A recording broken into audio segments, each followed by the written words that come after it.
Please have a seat.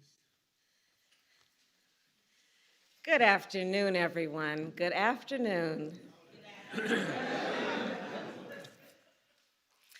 So throughout history, Juneteenth has been known by many names: Jubilee Day, Freedom Day, Liberation Day, Emancipation Day, and today, a national holiday.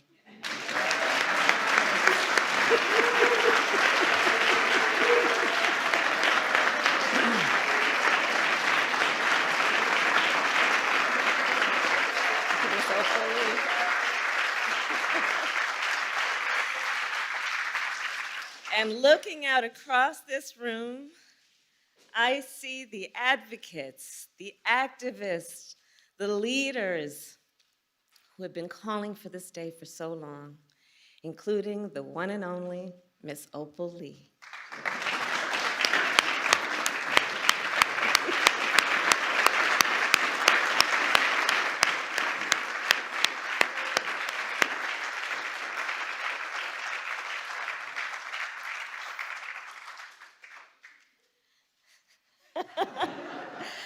Who just received a very special recognition from the President of the United States.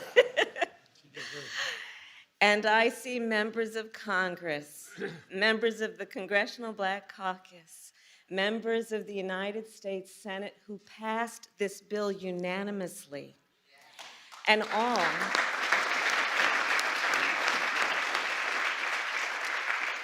all of whom collectively were responsible for delivering this bill to the President's desk. And I thank you all. We thank you all. Your nation thanks you all. And you know, when we establish a national holiday, it makes an important statement. National holidays are something important. These are days when we as a nation have decided to stop and take stock, and often to acknowledge our history. And so as we establish Juneteenth as our newest national holiday, let us be clear about what happened on June 19th, 1865, the day we call Juneteenth. Because you see, that day was not the end of slavery in America. Yes, on that day, the enslaved people of Galveston, Texas, learned that they were free. But in fact, 2.5 years earlier, the Emancipation Proclamation ended slavery in the Confederacy. So think about that. For more than 2 years, the enslaved people of Texas were kept in servitude. For more than 2 years, they were intentionally kept from their freedom. For more than 2 years. And then on that summer day, 156 years ago, the enslaved people of Texas learned the news. They learned that they were free, and they claimed their freedom. It was indeed an important day.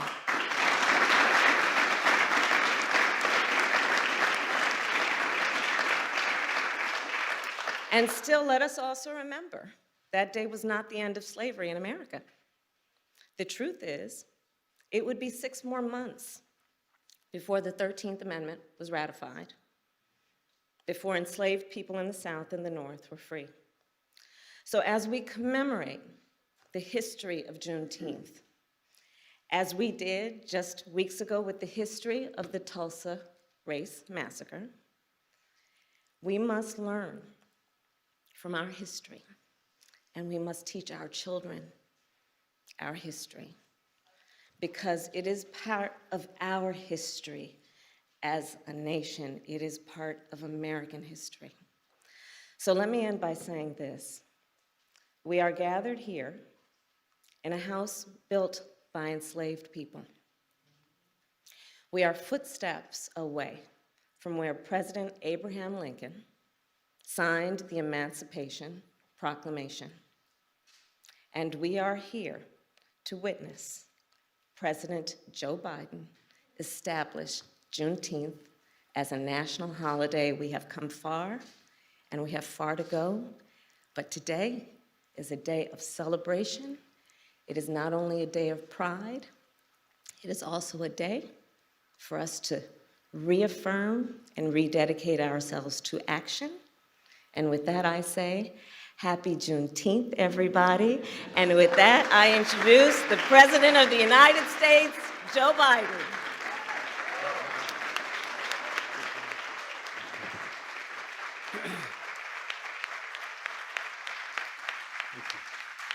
Thank you. Well, thank you, Madam Vice President. 156 years ago, 156 years, June 19th, 1865. John, thanks for being here. Major General of the Union Army arrived in Galveston, Texas to enforce the Emancipation Proclamation and free the last enslaved Americans in Texas from bondage. The day, as you all know, and we repeat some of what was said, became known as Juneteenth. You all know that. A day that reflects what the Psalm tells us. Weeping may endure for a night, but joy cometh in the morning. Juneteenth marks both the long, hard night of slavery and subjugation and a promise of a brighter morning to come. This is a day of profound, in my view, profound weight and profound power. A day in which we remember the moral stain, the terrible toll that slavery took on the country and continues to take. What I've long called America's original sin.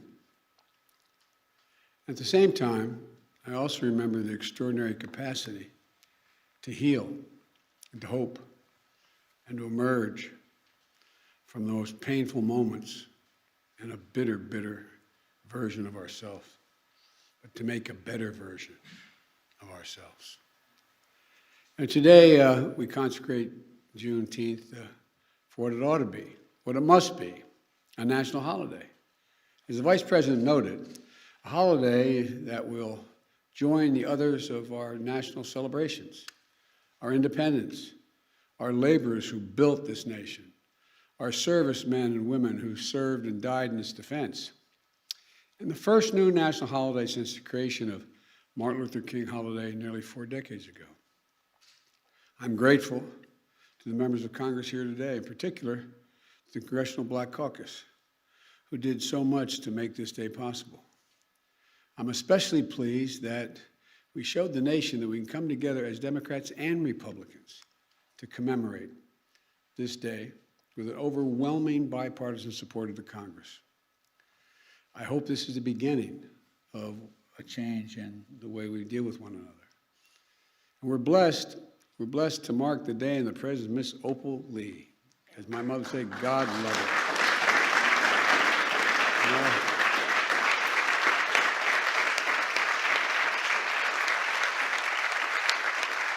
I had the honor of meeting her in Nevada more than a year ago.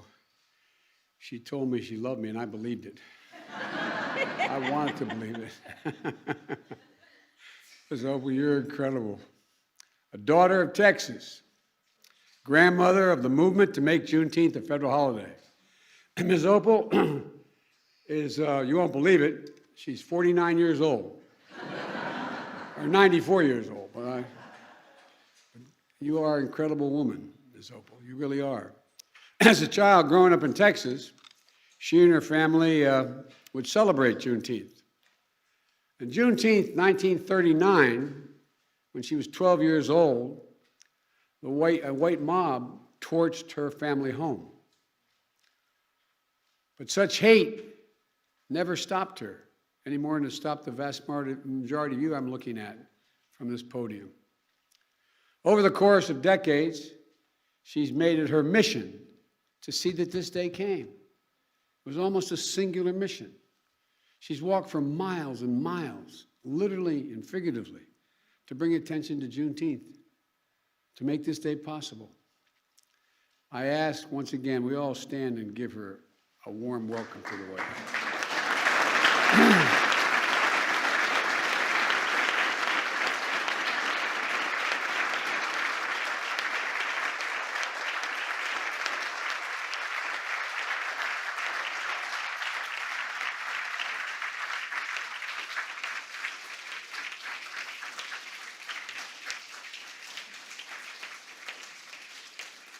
As they still say in the Senate, and I said for 36 years, if you excuse me for a point of personal privilege, as I was walking down, I regret that my grandchildren aren't here, because this is a really, really, really important moment in our history.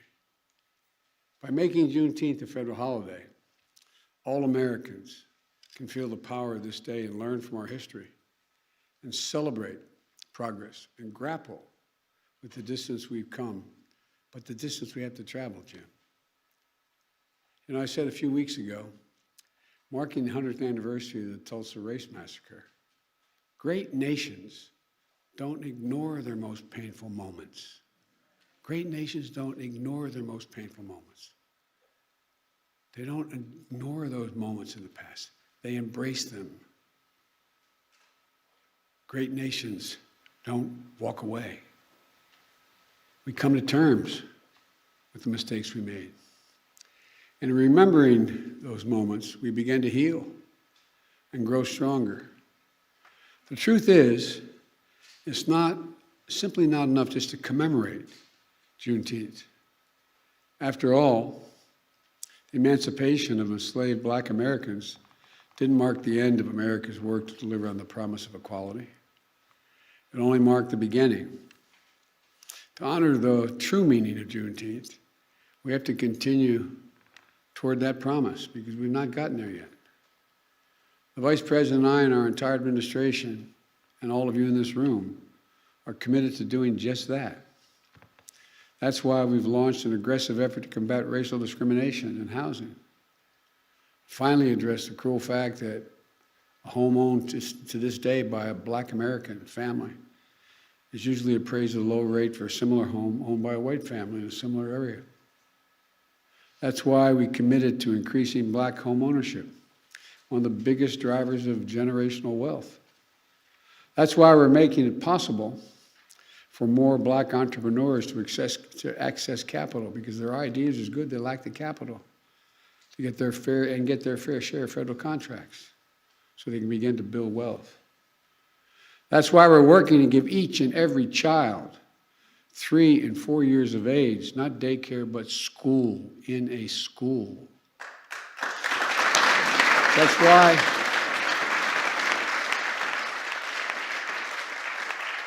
why we're unlocking the incredibly creative and innovation of the history of our historical Black colleges and universities, providing them with the resources to invest in research centers and laboratories to help HBCU graduates prepare and compete for good-paying jobs in the industries of the future.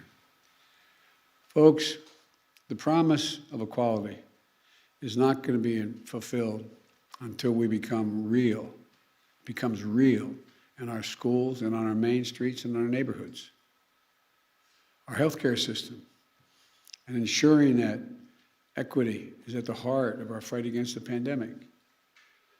And the water that comes out of our faucets, and the air that we breathe in our communities, and our justice system, so that we can fulfill the promise of America for all people, all of our people.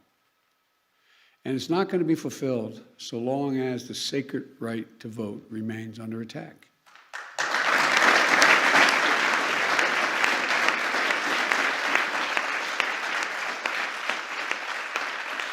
We see this assault from restrictive laws, threats of intimidation, voter purges, and more. An assault that offends the very democracy, our very democracy. We can't rest till the promise of equality is fulfilled for every one of us in every corner of this nation.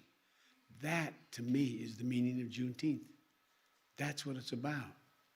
So let's make this very Juneteenth, tomorrow, the first that our nation will celebrate all together as one nation. A Juneteenth of action on many fronts. One of those is vaccinations. Tomorrow, the Vice President will be in Atlanta on a bus tour helping to spread the word like all of you have been doing on life-saving vaccines. And across the country this weekend, including here in Washington, people will be canvassing and hosting events in their communities, going door to door, encouraging vaccinations. We've built equity into the heart of the vaccination program from day one, but we still have more work to do to close the racial gap in vaccination rates. The more we can do that, the more we can save lives. Today also marks the 6th anniversary of the tragic deaths at Mother Emanuel Church in Charleston, South Carolina. A killer, motivated by hate, intending to start a race war in South Carolina. He joined his victims in a Bible study class. Then he took their lives in a house of worship. It's a reminder that our work to root out hate never ends, because hate only hides. It never fully goes away, it hides. And when you breathe oxygen under that rock, it comes out. And that's what we must understand, that Juneteenth represents not only the commemoration of the end of slavery in America more than 150 years ago, but the ongoing work to have to bring true equity and racial justice into American society, which we can do. In short, this day doesn't just celebrate the past. It calls for action today. I wish all Americans a happy Juneteenth. I'm certainly going to, in a moment, going to sign into law, making it a federal holiday. And I have to say to you, I've only been president for several months, but I think this will go down for me as one of the greatest honors I will have had as president. Not because I did it, you did it, Democrats and Republicans. But it's an enormous, enormous honor. Thank you for what you've done. And by the way, typical of most of us in Congress and Senate, I went down the other end of the hall first and thanked your staffs, because I know who does the hard work.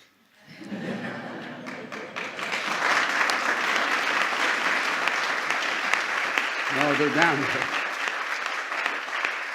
They're at the other end, but I thank them as well. May God bless you all, and may God protect our troops. Thank you. Now,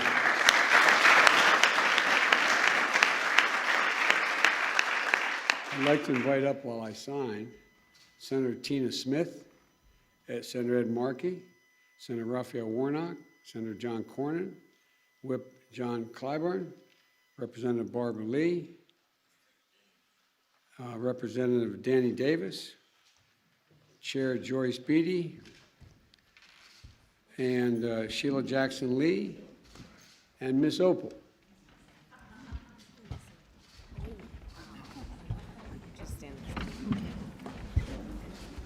You should have my chair.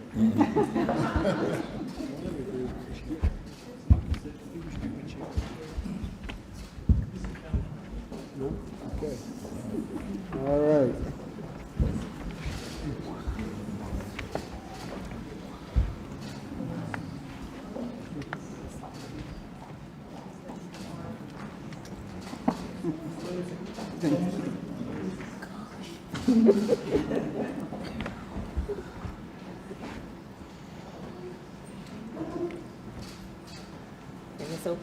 First one goes in.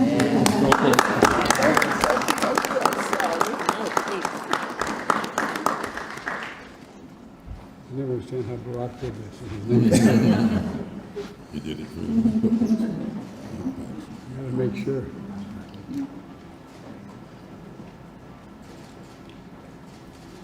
There you go. Thank you.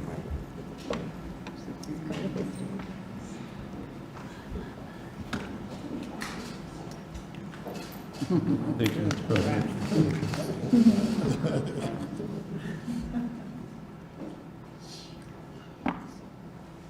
Thank you so much.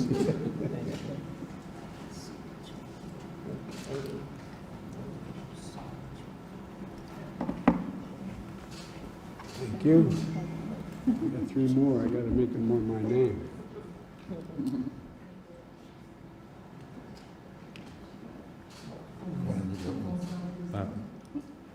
Oh, I'm sorry. I've got to for sure. There's a man. Texas.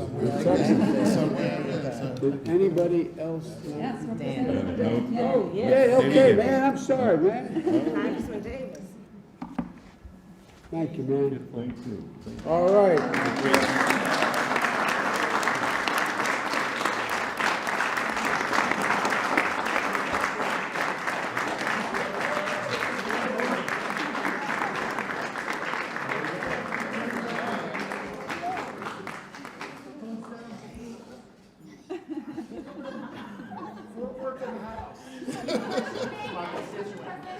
But don't tell me you love him more than you love me. There you go.